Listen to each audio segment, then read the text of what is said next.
Hello and welcome to Crossroads Politics here on WTHR Plus. I'm Dustin Grove. Another busy week at the State House, just past the midpoint of this year's session. A lot of attention on the push to force stronger cooperation between local police and ICE and penalize local governments that don't comply. Let's get to Emily Longnecker at the State House. She covered testimony this week on that bill, and Emily, Hoosiers did not hold back. They certainly didn't, Dustin. There were hours of testimony. Now, listen, the Senate already passed this bill, so now it's the House's turn to take a look at it. And lawmakers on the House Judiciary Committee made some changes this week to the bill to make it stricter, putting enforcement in the hands of the Attorney General and leaving little room for local discretion when it comes to immigration matters.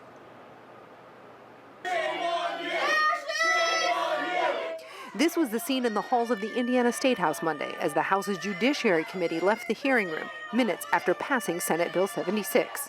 The vote of 9-4 happened after hours of testimony on both sides of the issue. Enforcement matters, accountability matters. The bill's meant to increase cooperation between state and local authorities and federal immigration agents. The Indiana Sheriff's Association testified in support of the bill. I like the idea of the continuity of all the sheriffs being under the same rules. An enforcement of federal law and state law and the removal of all illegal aliens, not just those who've committed violent crimes, but all, is the number one priority that all legislators and law enforcement in America should have right now. Testimony from those opposing the proposed law far outweighed those who supported it. When residents fear that any interaction with their local government could have immigration consequences, right or wrong, crimes go unreported, and communities are less safe.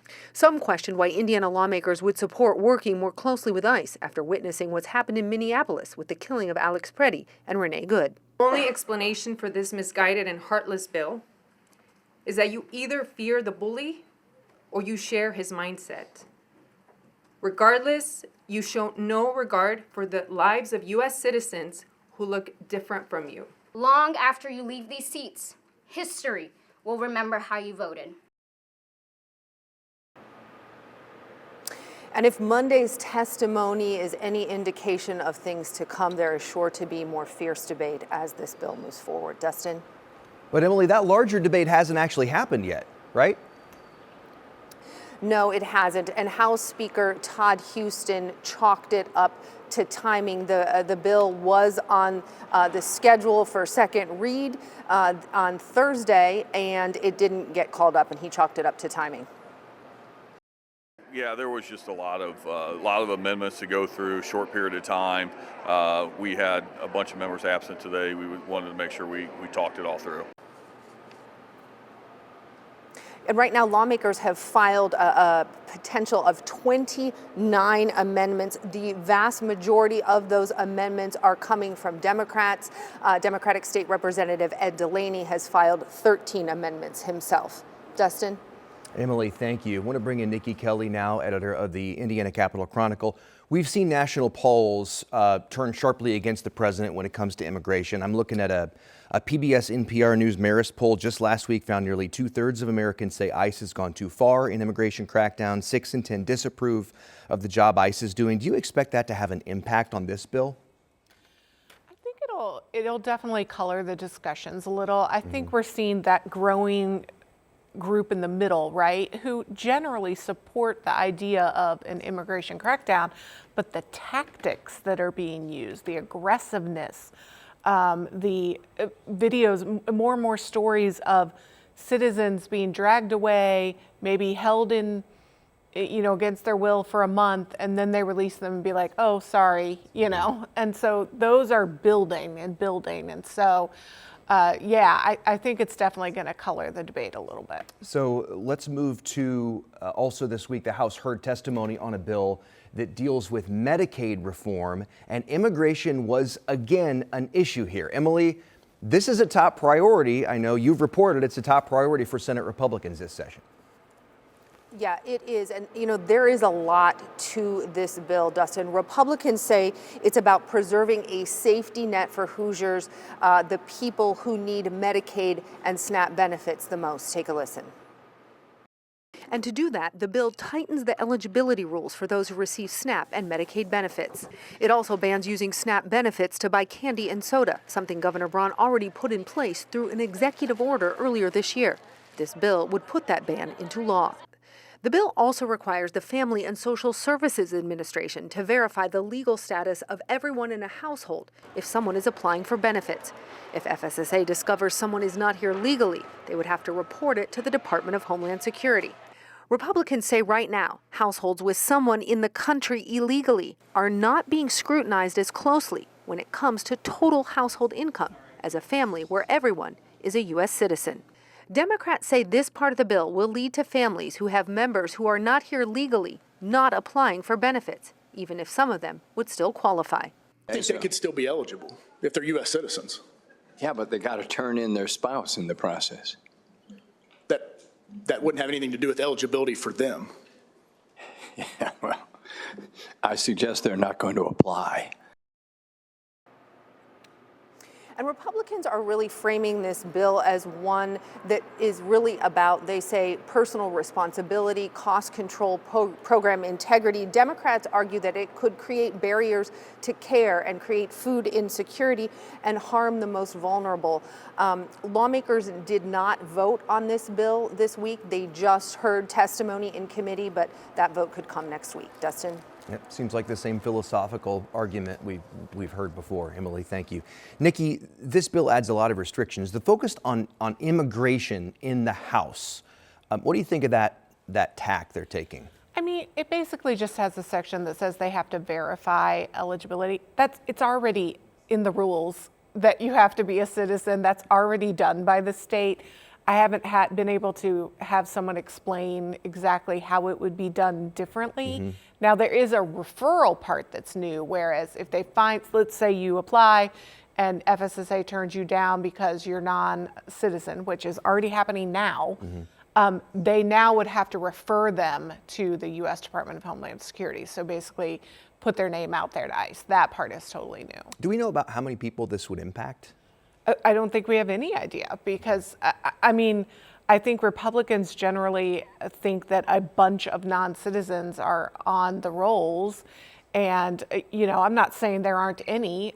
This whole system is full of humans, but I don't think that there's proof or that it's a large number. Okay. More to come. The conversation continues. And still ahead on this week's Crossroads Politics.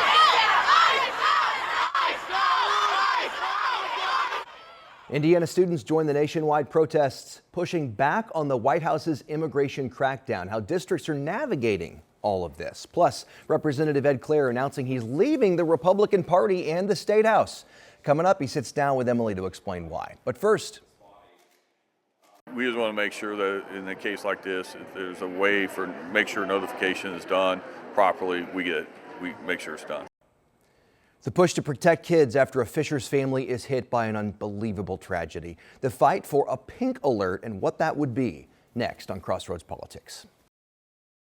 Welcome back. This week, the state was shocked by the revelation that missing 17-year-old Fisher's teen Hailey Busby was believed to be dead and that a person of interest is in custody. No one was hit harder by the news, of course, than Busby's family, who is now calling on lawmakers to do more to protect children who go missing. And Emily, the Speaker of the House himself is the one who represents Busby's family, right? Yeah, he does, Dustin. He is her family's representative, and he called her death tragic this week. You know, Hailey's family has started this petition calling on lawmakers to create a law called Hailey's Law in memory and honor of her. And that petition right now has close to 100,000 signatures. And Thursday, Speaker Houston told me that lawmakers are working on something. With just 3 weeks left in this year's legislative session, Republican House Speaker Todd Houston confirms Indiana lawmakers are talking about what they can do legislatively to address concerns about the Amber Alert system in the wake of Hailey Busby's death. Hailey's family is calling on Indiana lawmakers to create and pass Hailey's Law, part of which would establish a pink alert system. According to a petition started by the family, a pink alert would fill in what they say are gaps in the alert system so that missing people and kids are also covered when credible risk factors exist. When Busby disappeared in early January, Fisher's police classified her as a runaway and did not issue an amber or silver alert. Both have specific criteria. An Amber Alert is only issued for a person under 18 years old who police believe was abducted and in imminent danger of serious bodily injury or death. It also requires a description of the victim and details of the abduction. A Silver Alert is for someone of any age who's missing and believed to be unable to return home without help because of an illness or disability. It was expanded in 2018 to include missing and endangered children. Houston spoke about the conversations taking place surrounding the issue. Houston couldn't say which bill lawmakers were looking at to add language to. Representative McNamara, Representative Jeter, Senator Walker, Kyle Walker, others are working. I've obviously been involved on trying to make sure that we address any concerns around the alert issue that we've heard about. I want to be like Fisher's Police did a phenomenal job. This should not be viewed as any criticism of them. They did a phenomenal job. They're amazing people. You know, we just want to make sure that in a case like this, if there's a way for make sure notification is done properly, we make sure it's done. And earlier this week, Governor Mike Braun told me that he has been talking with state police to identify solutions to deal with some of the gaps that he says are there in this alert system. He also told me that he believes that lawmakers should deal with this, should do something this session while there's still time left. Dustin? All right, Emily, thank you. Nikki, obviously it's very late in the session to add any sort of new legislation, but there does seem to be obviously a lot of interest in this. Do you think anything will happen? Yeah, I think they'll find a bill that they can put something in. I think the big question is, do you create a whole new alert system with 3 weeks left in the system? Obviously, since Amber Alert came in, we've added all kinds of other alerts, silver alerts and green alerts. And, you know, you do have to be careful that if you have so many of them, people are going to start tuning out, right?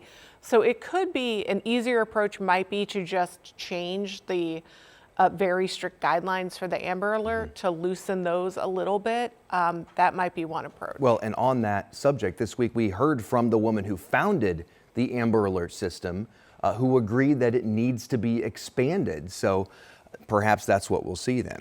Yeah, that's the big discussion I think now is, do we do a whole new alert or do we work within the system we already have that, you know, for most of its usage has worked out very well. All right, Nikki, thank you. How much access should your kids have to cell phones during school? That's being considered by Indiana lawmakers this session. Emily, they heard about this from a lot of people this week as well, huh? Yeah, a lot of people, teachers, parents, other education professionals. As you said, this bill deals with access to cell phones in schools. It already passed out of the Senate. Now it's the House's turn to look at it. Right now, cell phones are prohibited from being used by students during class time. This bill would prohibit students from accessing their cell phones the entire day. Right now, Senate Bill 78 doesn't specify how schools would implement a total ban if it becomes law. The bill's author, Senator Jeff Rotz, explained why Wednesday. I did that purposely to give you all opportunity to implement in the precise way that you wish, as long as it fits the tenets of the bill. One thing Rotz said the Senate didn't work out was how the policy would apply to smartwatches. The bill requires every school corporation to adopt and enforce a cell phone ban policy that lasts the entire school day. That policy would mean students either don't bring a device to school at all, or if they do, it would be stored away all day. Also under the bill, if a teacher wanted a student to use a wireless device during class, the device would have to belong to the school. Several parents testified about why they supported the bill. I know kids are posting TikToks and checking their phones during class. It's a complete distraction, even when that's all it is. But it is also perpetuating bullying and keeping kids from connecting one-on-one. As both an educator and a parent, I've seen firsthand the damage unrestricted cell phone use causes and the powerful benefits that come from setting firm, consistent boundaries. Education professionals cited research they said points to the benefit of limiting cell phone access during the school day. The further away the phone, the higher the GPA. It's a finding from psychologist Angela Duckworth, who explains that physical distance from your phone creates psychological distance from temptation. It is not as much the texting back and forth or making phone calls. It is the back and forth that is occurring with social media. Senate Bill 78 does have some exceptions to the no-use rule, allowing a student access to their phone during the day for a health condition if they have an order from a doctor. And lawmakers on the House's Education Committee, they did not vote on this bill this week. They discussed some possible changes as they were hearing that testimony, which means that we could see some amendments to the bill next week. Dustin? All right, we'll see, Emily. So, Nikki, you've got a lot of people who we heard testify that it's a distraction, it's a danger, it's just bad socially for kids and their interaction. Other parents, though, are arguing it's a safety issue. What do you expect any changes to this thing and what they might look like? Absolutely, there would definitely be changes. A few of the smaller changes would be, the bill originally talks about secure storage, and there's some concern about the cost of those secure pouches and the fact that elementary school kids, for instance, don't have a locker to put it in. So I think they'll change kind of what counts as storage. I mean, it could be as simple as here's a box when you walk in, in the day. Drop it in the box. You drop it in there, So they're definitely, I think going to have to tighten that down a little. But I think overall the support for recognizing, look, I mean, we can't let them have it in their pocket. Sorry, because, they sneak it, they're constantly on it, and we tried that. We tried to have it, but some teachers were more vigilant about it than not. It was very kind of inconsistently enforced. So I think at least on the overall points, people are together on that. At the same time, this cell phone ban has moved forward. A proposed social media ID verification bill has died. This is the second year in a row that was proposed. And do you think it'll come back next session, or do you think? I don't know. The social media ban for younger kids, and like some of them, I think under 13 wouldn't have been allowed to have them at all. 13 to 17, parents would have had to approve.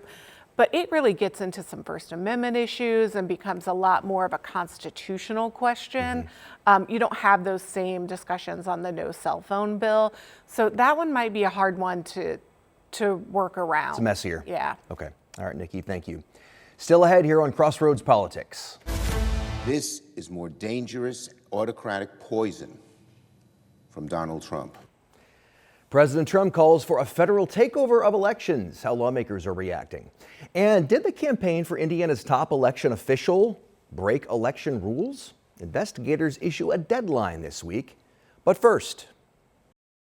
But homes are built for people, not for corporations. President Trump taking aim at housing affordability. Our Allison Gormley tells us what's the deal with investor-owned homes. It's next on Crossroads Politics. Welcome back. Investigators are buying single-family homes, and some feel it's hurting affordability overall. That's because investors often pay in cash, outbidding potential buyers, and especially, some say, first-time home buyers. Now the president says he wants to stop Wall Street from treating America's neighborhoods, as he put it, like a trading floor. Allison Gormley tells us what's the deal with how an Indiana city has a head start on that issue. Investor-owned homes are a concern for the city of Fishers. We're in Brooks Chase. It's a neighborhood of about 500 homes. And currently there are about 41% of the homes in here are now for rent. Mayor Scott Fadness said numbers like these are what led his city to pass an ordinance that took effect at the start of this year. No more than 10% of properties in a particular neighborhood could be for rent. And those that are already rentals can be grandfathered in. So this does not adversely impact someone who's renting a home today in Fishers. To see what neighborhoods are at the 10% rental capacity, Fishers offers an online map. For owners who ignore the policy, enforcement starts with a courtesy notice. After 31 days, violators can face fines up to $1,250. After 90 days, the city can seek a court order followed by liens. Beyond Fishers, a report by the Fair Housing Center of Central Indiana found investors own about 8% of single-family homes in 5 central Indiana counties. While some may be mom-and-pop LLCs, more than a third of these homes are owned by just 7 companies. But homes are built for people, not for corporations. President Donald Trump also has his eye on large investors, signing an executive order to try and ban them. Even if Congress gives the okay, moving the affordability needle would take some time. Personally, I don't think we can see that. If you implement that this month, next month we can see a boost in the affordability. I don't think that's going to happen. June Zhu with the Kelly School of Business said addressing enforcement would also come with questions. What's the definition for the institutional investors? we can define the institutional investors, for example, by how many single-family houses they bought. Large investors can also operate under a variety of company names, adding to confusion. While Washington debates the next steps, local efforts are already underway to regulate rental housing here in Indiana. And if you like Allison's What's the Deal segments, catch your show streaming right here on WTHR Plus on demand anytime. I can't predict the future. I don't know whether you can put Humpty Dumpty together again. What's next for longtime state lawmaker Ed Clare? He sits down with Emily for a candid conversation. And the Director of National Intelligence under pressure from Congress. Why her look at elections is raising concerns there. But first.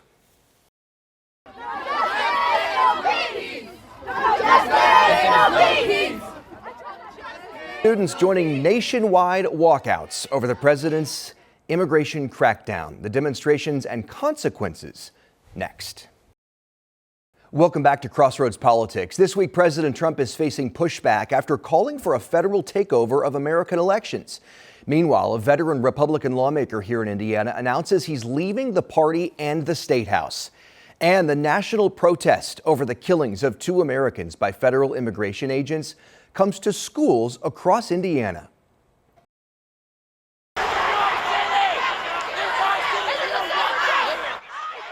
These are students marching after they walked out of Avon High School on Thursday afternoon. The national walkout movement is a response to the deadly shootings of Renee Good and Alex Preddy in Minneapolis at the hands of federal immigration agents. But even as the student protest movement grows, so are the consequences for the students, as our Matthew Foltz found out. This was the scene Monday morning outside of Southport High School,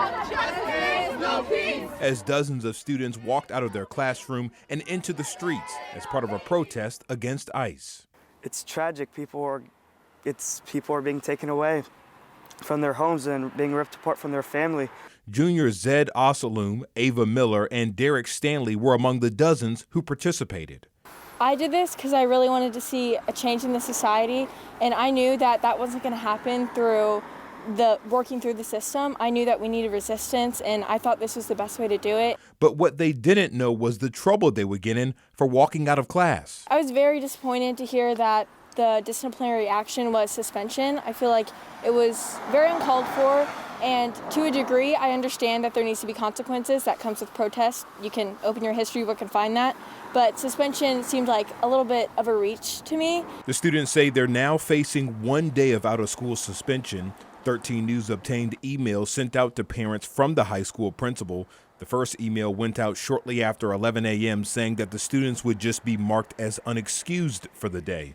But later Monday night, the principal sent out another email saying there was, quote, a clear line between expression and endangerment. It also went on to say that students who left would face consequences in accordance with the student handbook. We looked at the handbook. It didn't say any specific consequences for it, so it was very much just a lot of rumors circulating, and we never really got just a fair explanation or just a chance to explain ourselves or anything like that.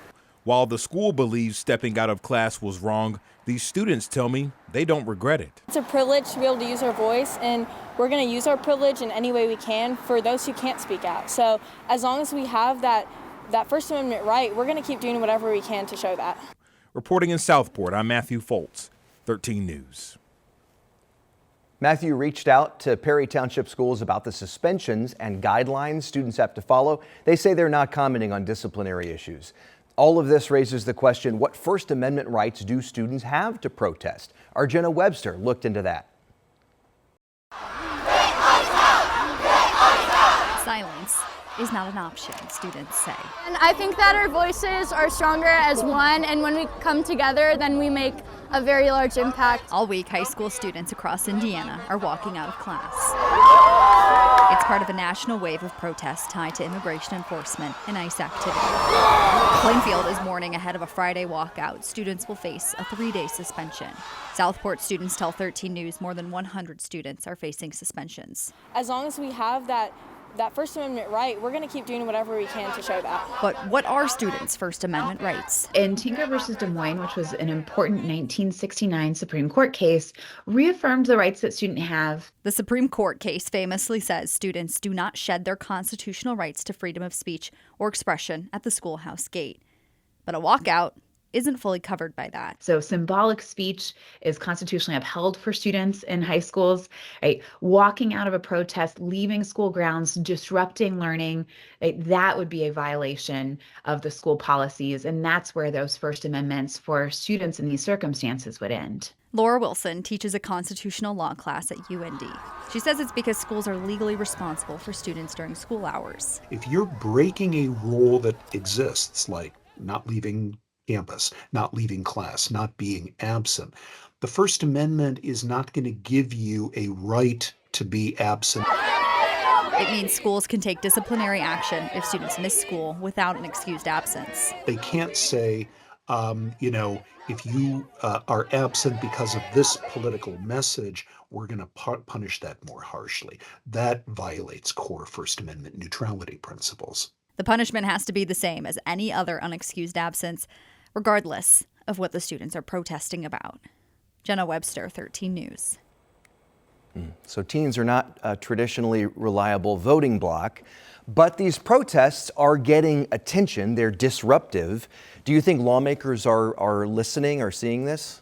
I mean, they're very trendy right now, right? Every kid wants to set one up in their school so they can skip class. But yeah, I don't know that the lawmakers can really do anything about it. I might expect the Indiana Department of Education, they could maybe put out some guidance on this and how to handle that kind of thing. If kids want to do this, that's totally fine. I would have allowed my daughter to do it, but she has to accept the consequences with it, right? Yeah. And that's an unexcused absence, and whatever the school system sets up for skipping school for any other thing, not just a, I told my kids, if you want to participate in your schools, I need an essay. 2 pages, what you're protesting, why, give me evidence and cite your sources. I'm also a former teacher, so. Ooh. There you go. That's nice. Yeah. All right, still ahead, the Trump administration's border czar, Tom Homan, says he'll be drawing down the forces deployed in Minneapolis. Homan plans to withdraw about 700 agents from Minneapolis, but says the mission continues. President Trump fully intends to achieve mass deportations during this administration, and immigration enforcement actions will continue every day throughout this country. The Department of Homeland Security also announced it will equip all agents with body cameras nationwide, with a priority on Minneapolis. A partial government shutdown over ICE funding has ended in Washington, but the question over ICE isn't over. Lawmakers voted to fund everything but the Department of Homeland Security for the next year. DHS funding will run out in 2 weeks. Democrats want to restrict ICE. President Trump wants to keep his immigration crackdown rolling. The shutdown will delay official job numbers for January, but early reports are grim. On Thursday, job placement firm Challenger, Gray & Christmas reported at least 108,000 jobs were cut in January. That would be the worst single month since 2009 in the Great Recession. Amazon and UPS made the biggest cuts. ADP estimated that just 22,000 jobs were added in that month. The weak job numbers will hit Wall Street hard. Growing anxiety around AI didn't help. Earlier in the week, software companies were pummeled over fears that AI could let companies code their own programs without needing software vendors. Then on Wednesday, Google was hammered over fears it's spending too much on AI data centers. The company said it plans to spend more than $170 billion in capital expenditures just this year. This week, President Trump called on the federal government to take over elections in at least in some states. NBC's Alice Barr looked into that this week. She has reaction from congressional Democrats and Republicans. That you should nationalize President Trump doubling down. I want to see elections be honest. On controversial comments out this week in a podcast with his former deputy FBI director. The Republicans should say, we want to take over. We should take over the voting in at least 15 places. The Republicans ought to nationalize the voting. Democrats calling that an assault on the Constitution, which dictates that the states run elections. This is more dangerous autocratic poison from Donald Trump. Top Republicans in the House. It's always been the responsibility of the states to administer elections. And Senate also calling this a constitutional issue while pointing to the SAVE Act, a Republican bill requiring proof of citizenship to register to vote that the White House said President Trump was referencing. Ensuring that only citizens of this country vote in our elections, that's something I think we all agree with. It's already illegal for non-citizens to vote in federal and state elections. It all comes as President Trump continues to falsely assert the debunked claim that the 2020 election was stolen through widespread fraud. In a dramatic escalation, the FBI last week raided a Fulton County, Georgia election center, seizing ballots and other records related to the 2020 election. Director of National Intelligence Tulsi Gabbard observed the raid, and two sources say she facilitated President Trump speaking by phone directly to FBI agents involved in the search, sparking more outrage among Democrats as a senior administration official pointed to Gabbard's role in election security. In Washington, Alice Barr, NBC News. The Senate's top Democrat is also demanding the Director of National Intelligence, Tulsi Gabbard, testify before Congress. Gabbard, a one-time Democratic presidential candidate, has told Congress she has broad authority to ensure U.S. elections are secure. But Democrats say she's dismantling systems meant to protect elections from foreign interference and cyber attacks. On Thursday, Gabbard's office confirmed they'd taken voting machines from Puerto Rico and probed them for, quote, security vulnerabilities. The office claimed to find extremely concerning issues, but provided no evidence. Still ahead, Secretary of State Diego Morales has one more chance to answer questions about how his campaign may have used state resources. But first, the party has become unrecognizable under Trump. Emily sits down with outgoing Indiana lawmaker Ed Clare about leaving the State House and his own party. Next, here on Crossroads Politics. This week, a long-serving member of the Indiana General Assembly announced he's stepping away from the State House. But Emily, he's not dropping out of politics, huh?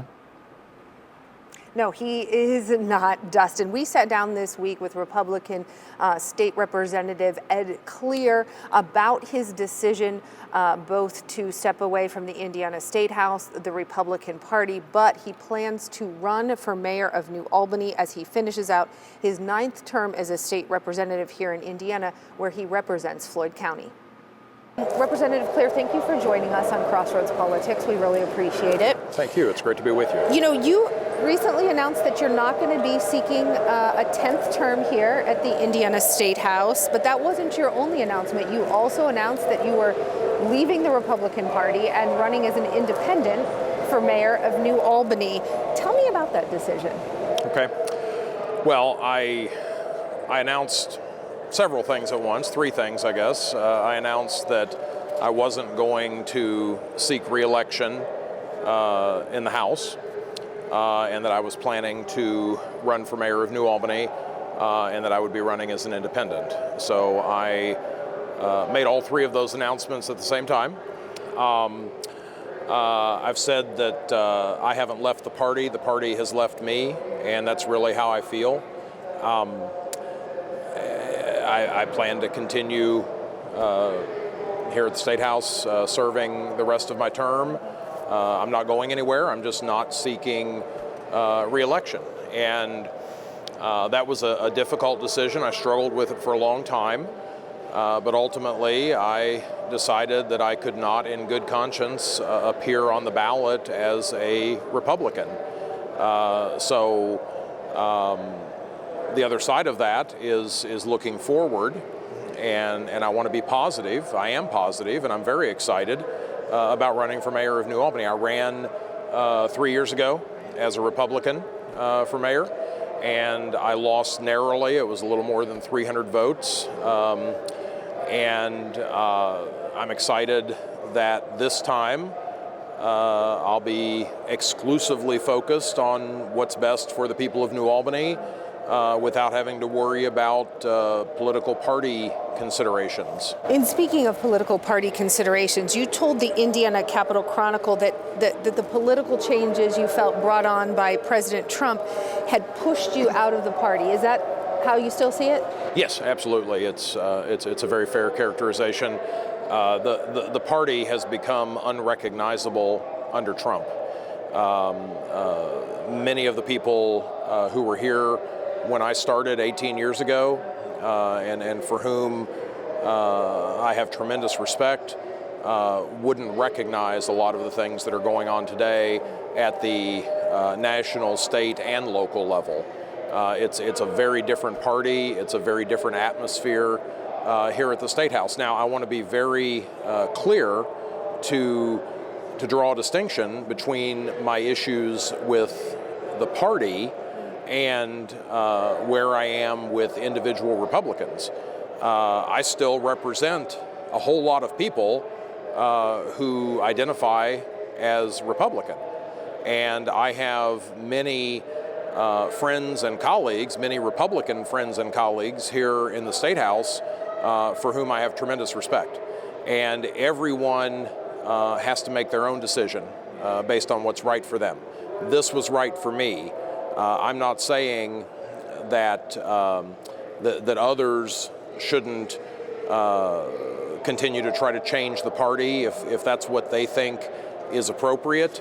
I just came to a point where I could not put my name on the ballot as a Republican because I felt as though I would be crossing a line into complicity. Do you think the MAGA movement has taken over the Republican Party and replaced the Republican Party that you grew up with? Oh, absolutely. Yeah. It's been very sad to see. This was not an easy decision for me. This is not how I wanted to leave the legislature. I love the legislature. I love the legislative institution. It's something that I care deeply about and that I have worked hard to protect. And I think one of the best ways I can support and protect the legislative institution at this point is to do what I'm doing, to step away and recognize that I can't in good conscience run as a Republican. That doesn't mean that I don't still have a lot of respect for Republicans who are continuing to serve and who hope to continue to serve here. And certainly for folks back home, I've had a lot of deep conversations with people here and at home. I've heard from so many people. I mean, hundreds of people at this point have reached out directly with texts or calls or Facebook messages, emails, whatever. I've received an incredible outpouring of support for which I am very grateful, and it's very humbling, but it has only reinforced that I've made the right decision. Was there a light bulb moment, an aha moment when you said, I gotta go, it's time to go, and here's what I'm gonna do? Boy, that's that's a good question, Emily. I would say there were a few. Certainly, Trump's reelection in 2024 was where a lot of this started for me, because prior to that, I felt like I could influence things from inside the party and inside the House Republican caucus, and things are different. Things are very different than they were before Trump's reelection in November of 24. More recently, and there are a lot of things that have happened along the way, but more recently, what happened with redistricting here in Indiana was certainly a factor. I've been careful to say it wasn't the only factor. People have asked me, is this about redistricting? Is this about the bomb threat you received? No, but redistricting was certainly a factor, because redistricting, the mid-cycle redistricting debate that went on here in Indiana really illustrated the extent to which toxic Washington, D.C. politics have infected Indiana. You know, the push for redistricting wasn't coming from Indiana, it was coming from the White House. And Washington-style politics, have made their way into Indiana and down to the local level in communities throughout the state. When I arrived 18 years ago, Indiana was relatively insulated from Washington-style politics. We did things differently here, and to some extent we still do things differently here, but it looks a lot more like Washington than it used to, and not in a good way.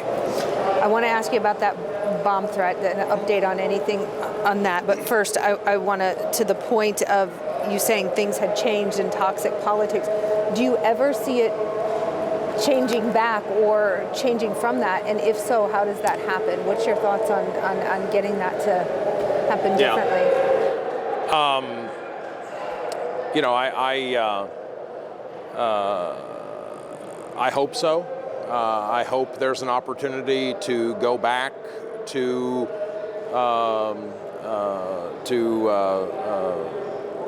some of the values and priorities that attracted me to the Republican Party. Limited government, fiscal responsibility, you know, things that we used to talk a lot more about. But I don't know how realistic that is, because MAGA has taken over, and it's a very different conversation. It's a very different party. I don't know. I can't predict the future. I don't know whether you can put Humpty Dumpty together again. And I think that's where we are. We have a fractured party and a fractured electorate, and I just want to do my part to help move past that and try to bring people together.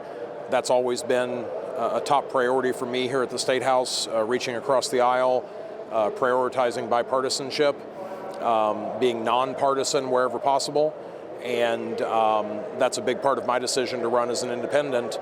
It's time for me to put my money where my mouth is, and I can talk about that more in a minute if you'd like, in the context of some things that went on last year.